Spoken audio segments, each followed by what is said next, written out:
परिणामाची पर्वा करत नाही. लोकहिताच्या अगेन्स्ट त्यांच्या विरोधात काय असेल तर नेहमी मी आवाज उठवत आलेलो आहे. मला त्या लोकांचं हित बघायचं आहे, मला त्या भ्रष्टाचारी लोकांचं हित बघायचं आहे. वास्तविक पवारसाहेबांनी जे काय बोलले यशवंत विचारांचं, मग यशवंत विचारांचं बोलत असताना पवारसाहेबांनी म्हणजे यशवंतराव चव्हाण साहेबांच्या विचारांची त्यांनी हे बोलत असताना मग त्याच यशवंत विचारांनी ह्याच्यावरती त्यांनी भाष्य करणं गरजेचं होतं. म्हणजे असं म्हणत कारण की आता पुरावे तुम्हाला सगळ्यांना मिळाले, कारवाई तर होणारच, पण का त्याच्यावर भाष्य केलं नाही. यावेळेस माणूस किंवा जे आता जे उमेदवार आहेत त्यांच्यावरती हे आरोप झाले, त्यांनी त्याच्यावर काय बोललं नाही. आज काय ते प्रेस घेणार आहे, पण प्रेस घेत असताना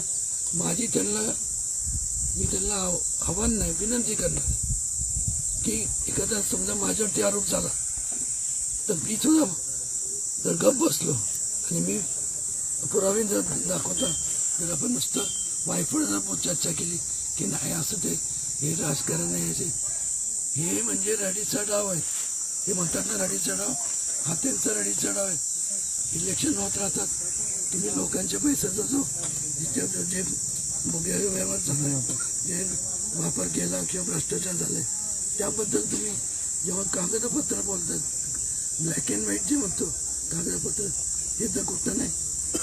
त्या सेक्रेटरीचा अहवाल आहे, त्यानंतर पदांचा अहवाल आहे, त्यानंतर अजून कुठलं हायकोर्टचे निर्देश दिलेत. हे जर हे सगळं जर खोटं होतं तर मग मधल्या काळात तुम्ही खोटं होतं ना, मग तुम्ही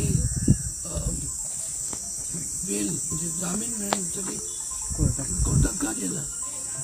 हे सरळ भ्रष्टाचार झालंच आहे, केलेलं. माझं म्हणणं आहे की इलेक्शन थोडंसं बाजूला ठेव. त्यांनी गांधी मैदानावरती जावं, लोकांच्या पुढे सांगावं, माहीत लोकांमध्ये द्यावं आणि सांगा विचारावं आणि त्यांना सांगून द्या. कारण की मीडिया चॅनल जरी असले, तुम्ही सगळे रिजनल आणि नॅशनल मीडियाचे चॅनल तुम्ही जरी असला तर शेवटी त्याच्यात एडिटिंगचा प्रकार असतो. त्यात ते तुम्ही एडिट जे मेन मुद्दा आहे तो जर एडिट केला अनेकदा होतो, म्हणजे काय होतं मला माहीत नाही, हे आपोआप होतं, वेगळी जात होती. त्यामुळे त्यांनी बोलावं, त्यांनी जरूर बोलावं. महाराज पण काल तुम्ही म्हणताय ह्या गोष्टीवर भाष्य करायला पाहिजे, पण तुमच्या उमेदवारीवरनं काल शरद पवार बोललेले आहे की उदयनराजे राजे आणि प्रजनराजेंबद्दल काय बोलायचं अजून उमेदवारी का बोलले. एक लक्षात घ्या, राजे आहे तो आहे, पण राजेशाही असते की असली की नसते त्यावेळेस आज लोकशाहीमध्ये तुम्ही सर्वजण जनता जनार्दन तुम्ही लोकशाहीतले राजे, त्यामुळं इथं सगळे समान आहे. आणि मुळात एक लक्षात घेतलं पाहिजे, एकमेव राजा असा होऊन गेला छत्रपती शिवाजी महाराज या संपूर्ण पृथ्वी तळावर होती की त्यांनी लोकांचा सहभाग हा राज्य कारभारात असावा असा विचाराची मांडणी केली. आणि म्हणूनच म्हणजे मुळात जे आज आपण लोकशाही किंवा डेमोक्रेसी म्हणतो, ही मुळातच संकल्पना ही छत्रपती शिवाजी महाराजांची. त्यामुळे आम्ही ती मान्य केली आणि त्यांनी बोलावं, कारण डब कळू नये. पवारसाहेब माझं काय चुकलं असेल तर कुशल गाणे बोललं पाहिजे. पण मी एक सांगतो, कोणी पण काही पण असो, सगळे म्हणाले ना समोरचे उमेदवार म्हणतात की जर असेल तर मी उमेदवारी अर्ज दाखल करणार, गाड्या पण कर हे म्हणाले परस्पर दाखल करून बसले. असं सगळं आहे याच्यात. तुम्ही बघा, ह्याला इंग्लिशमध्ये हिपोक्रेसी म्हणतात की दुसऱ्या लोकांनी म्हणायचं अगोदर आता काय करायचं, हे तर खरं आहे. पण आता कोणी परत आणि आपण त्याच्या अगोदर बोलून तर गेलोय की हे खरं असलं तर मी उमेदवारी अर्ज दाखल करणार नाही. पण आता अजून एक दिवस म्हणजे आता थांबले असते 18 तारखेला तो पण कोणीतरी बोललं असतं.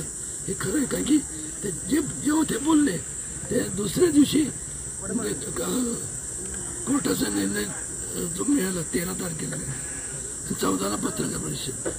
त्यामुळे ही सिक्वेन्सनी शेवटी देवाच्या दारात न्याय मिळतो सर्वसामान्य लोकांना आणि हा त्यातलाच प्रकार आहे. आता काय त्यांनी ते म्हणाले की हे नाही त्याला म्हणतात की मी अर्ज पण भरला. माघारी घेऊ तर शकता ना तुम्ही का नाही? तेवढी तरी नैतिकता दाखवा. जेव्हा तुम्ही छाती डोपणता की मी हे खरं असलं खरं आहेच. त्यांना माहित नव्हतं की कोर्टाचा निकाल येणार. ताज्या बातम्या, सखोल विश्लेषण, विशेष मुलाखती पाहण्यासाठी सत्य सह्याद्री YouTube चॅनल सबस्क्राईब करा आणि हो, बेल आयकॉन दाबायलाही विसरू नका.